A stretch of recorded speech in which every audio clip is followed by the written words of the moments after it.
तो friends operating system की third video start कर रहे हैं। क्वेश्चन 1 से स्टार्ट करते हैं। An operating system is operating system के बारे में पूछा जा रहा है विच performs the entire basic task like file management, process management, etc. तो ऑपरेटिंग सिस्टम बेसिकली क्या है? तो अभी बताया था लास्ट वीडियो में भी, ऑपरेटिंग सिस्टम एक सिस्टम सॉफ्टवेयर होता है। It is a software. कई बार ऐसा लगेगा कि ये प्रोग्राम तो नहीं है, तो बेसिकली ये एक हायरार्की होती है। जो सॉफ्टवेयर होता है वो कलेक्शन ऑफ डिफरेंट प्रोग्राम्स होता है, और जो प्रोग्राम होता है डिफरेंट सेट ऑफ इंस्ट्रक्शंस होता है। तो एक हायरार्की होती है, इंस्ट्रक्शन से प्रोग्राम बनता है, प्रोग्राम से सॉफ्टवेयर बनता है। और ऑपरेटिंग सिस्टम एक सॉफ्टवेयर है। किस तरह का सॉफ्टवेयर है? सिस्टम सॉफ्टवेयर है। क्वेश्चन 2 देखते हैं। Which are the following is the feature of the operating system. Operating system की इनमें से जो है कौन सी फीचर है? तो क्या एरर डिटेक्शन एड्स, क्या ये काम है ऑपरेटिंग सिस्टम का? यस, ये ऑपरेटिंग सिस्टम का काम है। Control over system performance, system performance के ऊपर कंट्रोल करना, जॉब अकाउंटिंग करना, coordination between other software end users. तो सॉफ्टवेयर और यूज़र के बीच में कोऑर्डिनेशन करना, ऑल ऑफ दी अबव, ये सारे के सारे काम ऑपरेटिंग सिस्टम के हैं। ऑपरेटिंग सिस्टम बेसिकली यूज़र और हार्डवेयर के बीच में एक ऐसा इंटरफेस क्रिएट करता है ताकि सिस्टम सही तरीके से, स्मूथ तरीके से काम कर सके। तो ये सारे के सारे काम ऑपरेटिंग सिस्टम के हैं। क्वेश्चन नंबर 3 देखते हैं। Which of the following operating system does not interact with the computer directly.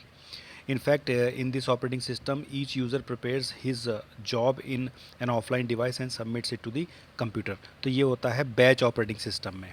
तो बैच ऑपरेटिंग सिस्टम अभी डिस्कस किया था। बेसिकली सिमिलर टाइप्स के जो काम करते हैं उनको ग्रुप कर दिया जाता है एक में, और उसको हम बोलते हैं बैच ऑपरेटिंग सिस्टम। तो बैच ऑपरेटिंग सिस्टम बेसिकली क्या होता है कि एक कोई टास्क है उसको ऑफलाइन सबमिट करते हैं और सिस्टम पर दे देते हैं, तो बैच ऑपरेटिंग सिस्टम उसको आगे परफॉर्म कर देता है।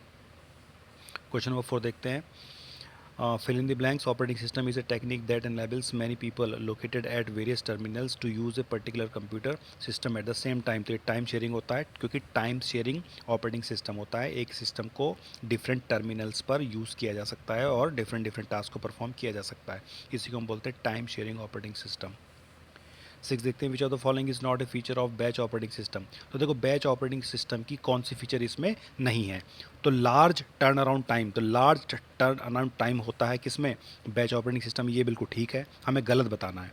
इट इज़, सेकंड पढ़ते हैं, it is a very easy to debug the program in this operating system. क्या बैच ऑपरेटिंग सिस्टम में ऐसा है कि प्रोग्राम को जो है बहुत ईजिली उसमें प्रॉब्लम को आइडेंटिफाई करके डिबग करना? ऐसा नहीं है, यही गलत है। तो दूसरा ऑप्शन यहाँ पर करेक्ट होगा। मतलब बैच ऑपरेटिंग सिस्टम में किसी प्रोग्राम को डीबग करना, उसमें एरर को आइडेंटिफाई करके उसको सॉल्व करना इतना आसान काम नहीं होता है, क्योंकि बहुत सारे ग्रुप्स बने होते हैं इसमें, अलग अलग टास्क के ऑपरेटिंग सिस्टम्स के बैच में बने होते हैं। तो इसमें ये काम बहुत डिफिकल्ट होता है। तो it is not easy to debug the program in this operating system. तो इसमें गलत पूछा था, तो सेकंड ऑप्शन यहाँ पर गलत है। साथ देखते हैं। Among the batch operating system and time sharing operating system, which operating system reduces the CPU idle time. तो देखो सीपीयू आइडल टाइम किस में कम हो जाता है? ये टाइम शेयरिंग ऑपरेटिंग सिस्टम में होता है। इसके नाम से ही पता चल सकता है कि टाइम को शेयर करता है। तो ऑब्वियसली जो टाइम जो है सीपीयू को, जो आइडल टाइम मतलब सीपीयू खाली नहीं बैठ पाएगा। सीपीयू आइडल टाइम का मतलब ये है कि ऐसा ना हो कि एक काम आया, वो काम कर दिया, ठीक है, और दूसरा काम आ गया, उसके बावजूद भी सीपीयू जो खाली बैठा हुआ है, ऐसा नहीं है। टाइम शेयरिंग में ये होता है कि अगर एक काम हो गया है और दूसरी जगह पर कोई काम आ रहा है, तो सीपीयू जो है पहले काम को छोड़कर दूसरे काम के पास चला जाता है। इसी को हम बोलते हैं टाइम शेयरिंग ऑपरेटिंग सिस्टम, कि ज़्यादा से ज़्यादा काम कम टाइम में हो सके। तो ये टाइम शेयरिंग ऑपरेटिंग सिस्टम में सीपीयू आइडल टाइम जो है बहुत कम होता है।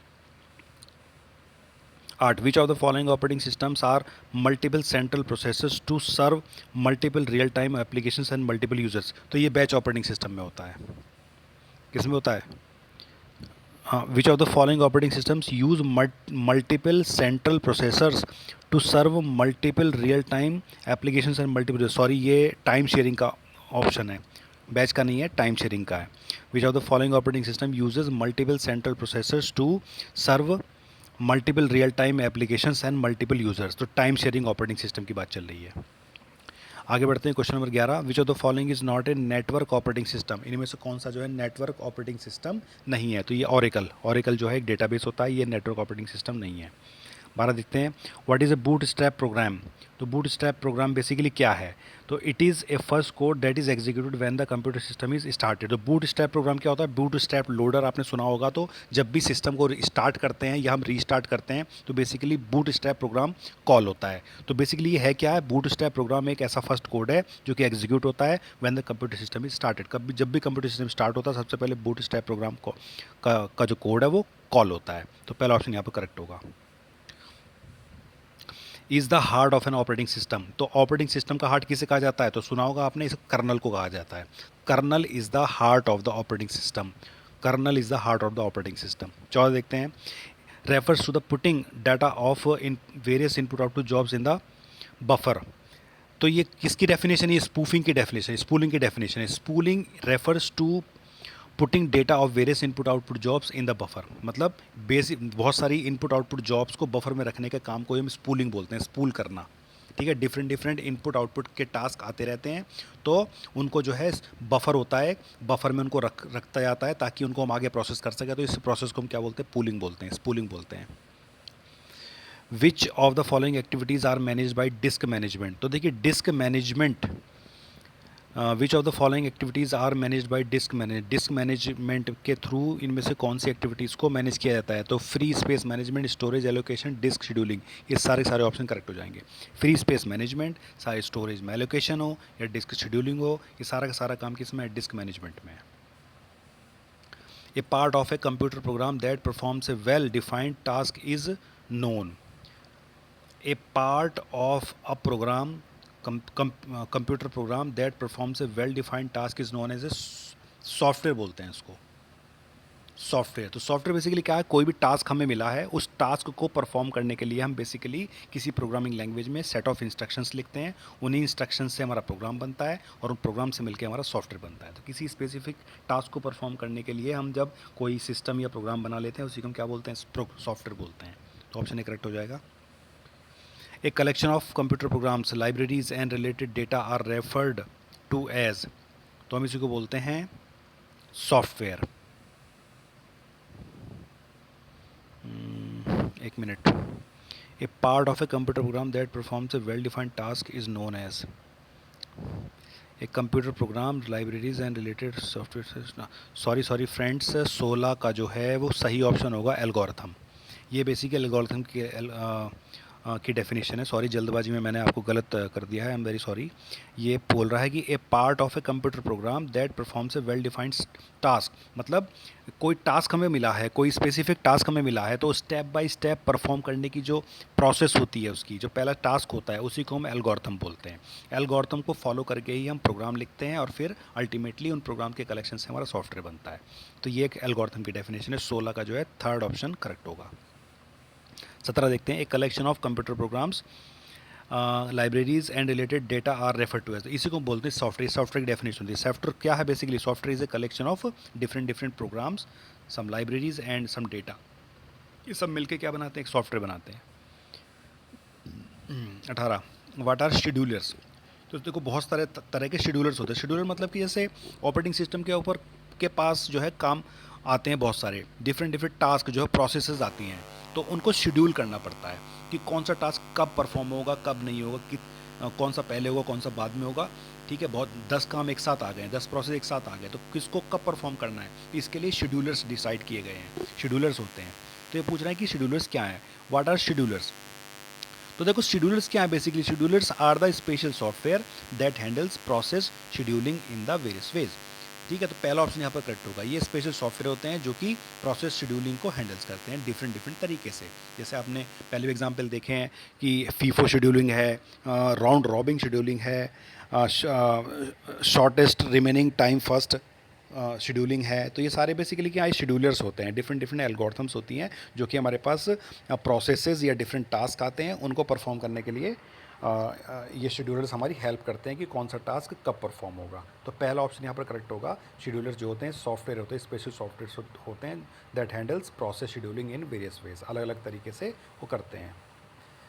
19 देखते हैं, primary objective of job scheduler. तो जॉब शेड्यूलर का पहला काम क्या है, तो जॉब शेड्यूलर का पहला काम ये है कि the primary objective of a job scheduler is to provide a balanced mixed jobs, कि जो हमारे पास जॉब्स आए हैं, प्रोसेसेस आए हैं, उनको बैलेंस तरीके से हैंडल किया जा सके और उनको सही तरीके से एग्जीक्यूट किया जा सके। तो पहला ऑप्शन करेक्ट होगा। द प्राइमरी ऑब्जेक्टिव ऑफ इस job scheduler is to provide balanced mix of jobs.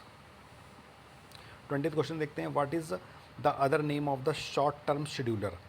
तो देखो शॉर्ट टर्म शेड्यूलर का दूसरा नाम क्या है? शॉर्ट टर्म शेड्यूलर का दूसरा नाम होता है सीपीयू शेड्यूलर। ठीक है, शॉर्ट टर्म शेड्यूलर का दूसरा नाम है CPU scheduler. How many types of process states are there. देखो ये बहुत इंपॉर्टेंट क्वेश्चन है। ऑपरेटिंग सिस्टम में जो है डिफरेंट टाइप की प्रोसेस स्टेट्स होती हैं। एक प्रोसेस अपनी पूरी लाइफ साइकिल में कितनी स्टेट्स में रह सकता है? तो टोटल 5 स्टेट होती हैं। ठीक है, टोटल 5 स्टेट्स होती हैं। ये क्वेश्चन बन सकता है, इसको ध्यान रखना है, इनके नाम भी ध्यान रखना है इन स्टेट्स के। ये नाम मैंने यहाँ पे लिख दिए हैं। देखो, एक होता है न्यू स्टेट, एक होता है रनिंग स्टेट, एक होता है वेटिंग स्टेट, और एक होता है रेडी स्टेट, एक होता है टर्मिनेटेड स्टेट। ठीक है, देखो ये स्टेट्स का स्टेट डायग्राम होता है। यहाँ से ये स्टेट हमारी न्यू आई, न्यू आने के बाद ये अब ये रनिंग में जाएगी, रनिंग के बाद ये वेटिंग में जा सकती है, फिर इधर से यहाँ से रेडी, फिर यहाँ से फिर ये टर्मिनेटेड। ठीक है ना, यहाँ से इस तरह से करके 5 हमारी स्टेट्स होती हैं। तो ये स्टेट डायग्राम है, एक बार देख लेना इस स्टेट डायग्राम को। इन 5 स्टेट्स के नाम याद रख लेना। होपफुली यहाँ से क्वेश्चन आपको जरूर मिल जाएगा। 5 स्टेट हमारी कि कोई भी प्रोसेस अपनी लाइफ साइकिल में कितनी स्टेट्स में रह सकता है। या तो वो स्टेट न्यू होगी, न्यू होने के बाद वो रनिंग होगी, रनिंग होने के बाद वेटिंग हो सकती है, वेटिंग के बाद रेडी हो सकती है, और वेटिंग के बाद वो टर्मिनेटेड भी हो सकती है। तो 5 स्टेट हमारी होती है। तो फ्रेंड्स, कोशिश की है कि ये क्वेश्चंस आप लोगों की हेल्प ज़रूर करेंगे। ठीक है, तो अभी के लिए चलते हैं। Thank you so much and all the best.